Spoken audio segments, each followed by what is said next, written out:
Sir Steffon here. Today we offer a proof for the Sansa Sandor shipping.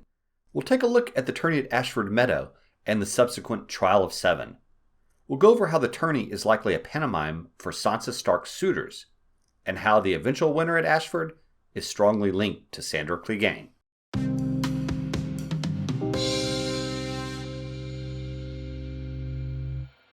Today's view comes from atop the Song and Ice and Fire giants who built our community's knowledge around metaphor and symbols in our story, with a special call out to Kate of the Canals on Tumblr. I like to call these sciences pantomime and iconology, and I want to give two quick, unfleshed out examples before we delve into the pantomime at Ashford Meadow. These are a pantomime and iconology appetizer, so to speak. Okay, first example. Spears and towers often play similar roles in our story, and they're connected in Martin's iconology. Now picture Qhorin Halfhand in your mind's eye, and keep in mind the word Qhorin, C-O-R-I-N, means spear. He's a tall fellow, with a spine, quote, straight as a spear. He has a long braid hanging down from his helm. Can you see that Qhorin is likely pantomiming the Rapunzel story, and more importantly, Martin wants your thoughts to jump to the high tower in Old Town with its maiden locked at the top? If you don't like that example, how about this one? You may be familiar with the iconological connection between swords and comets. Now picture Joffrey receiving gifts before his wedding. First, Tyrion gives him a rare historical tomb. Then his grandfather presents him a Valyrian sword, which he names Widow's Wail. What does he do, of course? He promptly slashes the history book to shreds, a large chunk of which is lost from the table. Here, the scene is a pantomime for the comet that caused the long night and the inevitable loss of history. Put another way, this is Planetos' comet-induced interregnum. And this is also basically the argument for the upcoming Game of Thrones prequel being sci-fi. I call out these symbols and metaphors to lend credence to our upcoming Ashford Meadow argument. Let's be convinced our author is using iconology and pantomime to lay plot clues for us. Okay, to the tourney. In Martin's novella The Hedge Knight, Dunk and his squire Egg attend a tourney at Ashford to honor its lord's daughter on her 13th name day. 5 initial champions fight for the young lady. However, other knights may challenge a champion to a joust for his position of honor.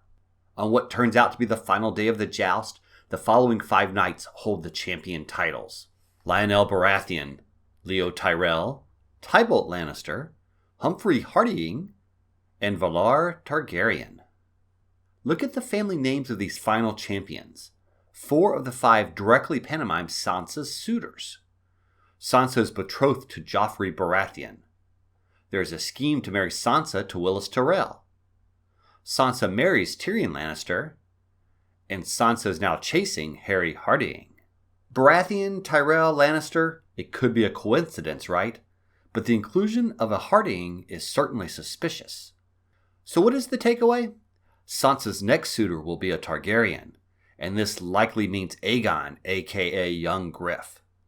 The more conspiratorial among you may say this points to Sansa Stark and Jon Targaryen, but that is a union I refuse to consider. In any case, we don't have to go down that road, because there is actually a final winner at Ashford that represents the final suitor for Sansa. A final winner who watched the joust and even asked himself if he could beat Valar Targaryen. Of course, this final winner is Sir Duncan the Tall. Following the day's jousting, a fight occurs between Dunk and Prince Aerion Targaryen when the prince attacks a girl, a Dornish puppeteer named Tansel. Dunk kicks the prince and proclaims he is defending the weak. Aeron calls for a trial of 7 to clear his honor. The Andals believed when 7 champions fought on each side, their 7-sided god was honored and justice would be ensured. I'll yada yada yada over the best parts, but in the end, Dunk's side wins the fight and Prince Aeron is forced to withdraw his claim against Dunk. The final winner, our final suitor, is Sir Duncan the Tall. But what the heck does this have to do with Sandor Clegane? Obviously, there's a lot of plot evidence that directly points to a Sandor-Sansa connection, but this evidence is all too circumstantial. We are here today looking at pantomime and iconology. To that end, here are 10 iconological connections between Dunk and the Hound. The first Dunk and Egg story begins with Dunk digging a grave. The last we see the Hound, he is digging a grave. Though he may not have been a knight, Dunk joins the Kingsguard. The Hound is thought to be the first non-knight Kingsguard. Dunk has a scar on his cheek. Dunk takes red-haired Rowan Webber's braid.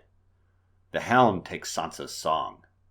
Dunk says that Tansel Too Tall is not too tall for him. The Hound says Sansa is, quote, taller too, almost. One puppet show that Dunk sees Tansel perform is Florian and Jonquil. The Hound demands Sansa sing Florian and Jonquil. Talking with John the Fiddler, Dunk says he is, quote, drunk as a dog. The Fiddler's response is to ask him to be his dog, his sworn sword. Just like the Hound was Joffrey's dog. In The Hedge Knight, Dunk says he's going to send some dogs after Egg. Egg says he doesn't have any dogs. But Dunk replies, quote, I'll get some. Dunk's wound is treated by soaking strips of cloth in boiling wine. The Hound's wounds are treated the same by Arya. Dunk leaves Stony Sept to take up service for Baron Stark. Stony Sept is where the Hound first encountered Arya. Alright, pantomime and iconology are obviously a time sink for Martin, but I think that leaves us plenty of connections to make while we wait for TWOW. To summarize this connection, the tourney at Ashford represents Sansa's suitors. The eventual winner at Ashford is Duncan the Tall. Dunk is closely tied to Sandor. And wouldn't it be fine, in the end, if White Knight-obsessed Sansa ends up with, I am no Sir, Sandor Clegane?